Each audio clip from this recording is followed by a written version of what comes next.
Okay, now I'm going to show you how to close your cushion with a zip.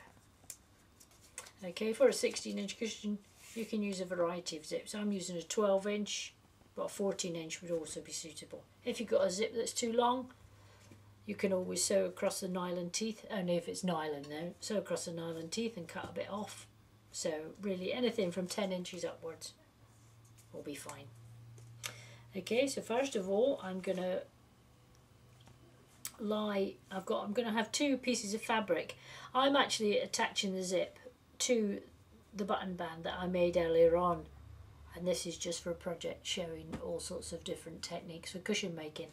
But if you've got your two halves of fabric from the back of your cushion, you put them right sides together, take your zip, centralise it by eye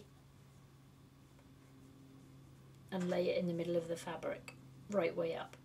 Okay, now take your tailor's chalk and mark on the fabric the closed end of the zip, the one that's got the crimp on, and where the slider comes to on the zip. Okay, so remove the zip, and now I'm going to put a pin in those 2 points.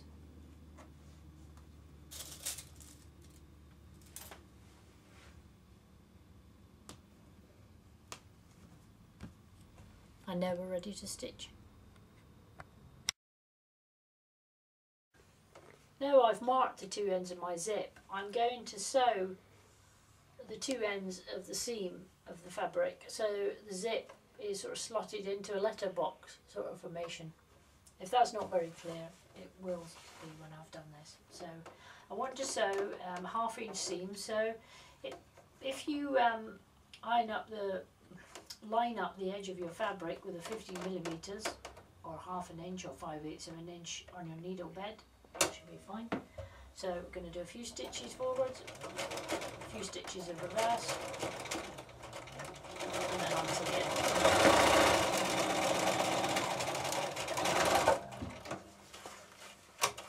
And then same on the other end, except we'll start on the outside end. A few stitches forward, a few stitches reverse.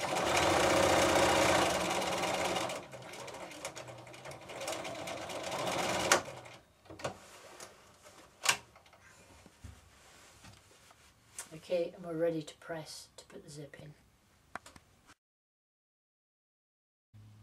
Okay, now I'm going to press my seam open. But I'm not just going to press the two ends that I sewed, I'm going to press across the whole area of the seam. And this is the bit that the zip is going to fit into.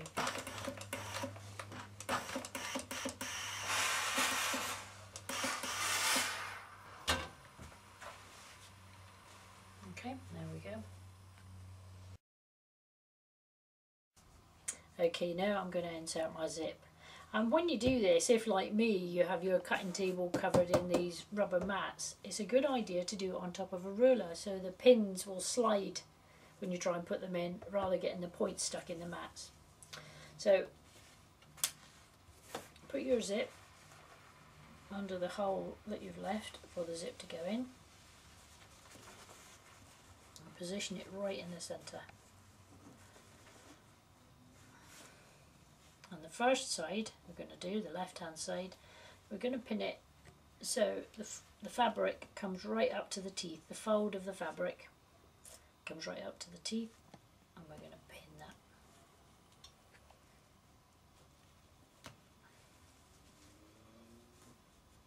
All the way along.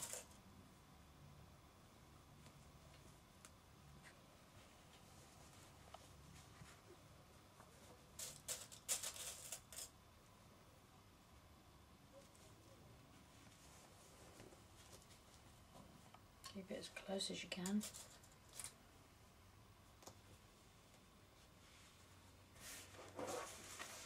Okay, and we've got one side pinned. Now the other side needs to just slightly overlap the folded fabric, the fold of the fabric. So once I've done that, I'm going to pin that as well.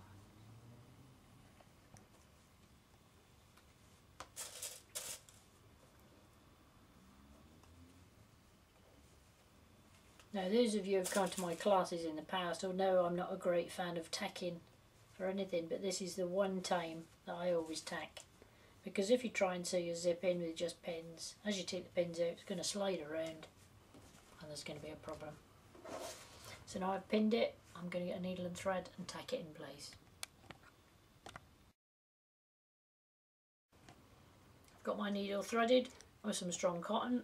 I'm going to put a knot in the end and I'm going to tack. I'm going to start at the side, the fabric side that goes right up to the teeth.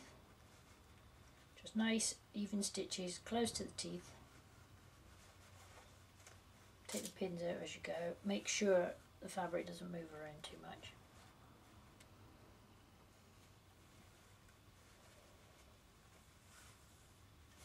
Don't make the stitches too big. If you prefer, you can leave it lying flat on the desk. Make sure it doesn't move around too much.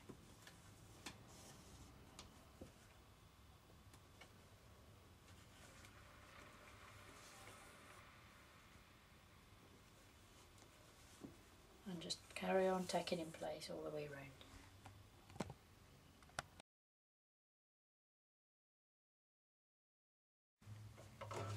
Now I've got my zip already tacked in and I'm ready to stitch. Got my zipper foot on.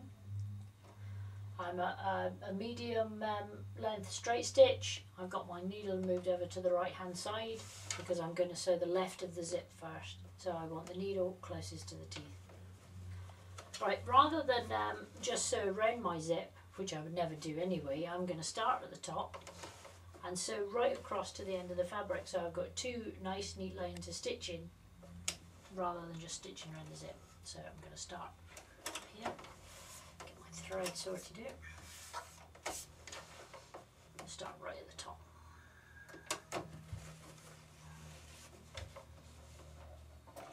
So I'm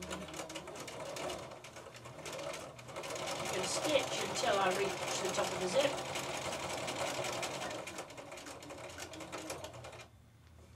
I'm going to put the needle down into the fabric, lift the presser foot, I'm going to open the zip. I'm going to open the zip about 2 inches and then I'm going to carry on sewing until I almost reach the zip. I'm going to stop again, needle down, foot up, close the zip. If you can. And carry on stitching to the end.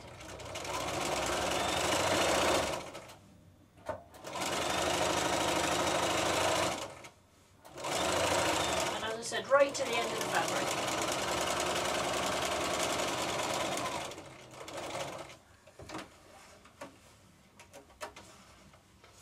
Now I know in many books they tell you when stitching zips in to go down to the bottom, across the bottom and up the other side.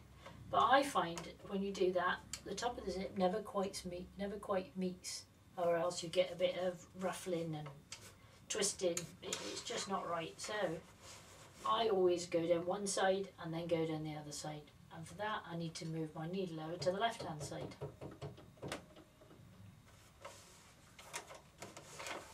Again, I'm going to start at the top, the edge of the fabric. I'm going to sew down as far as the zip. I'm going to open the zip. And because you can't see the teeth on this edge, you need to feel where the teeth actually are and make sure you keep the presser foot alongside the teeth.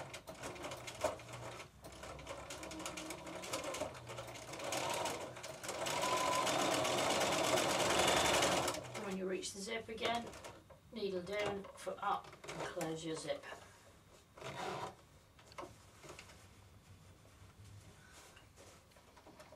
Presser foot down and carry on to the end of the fabric.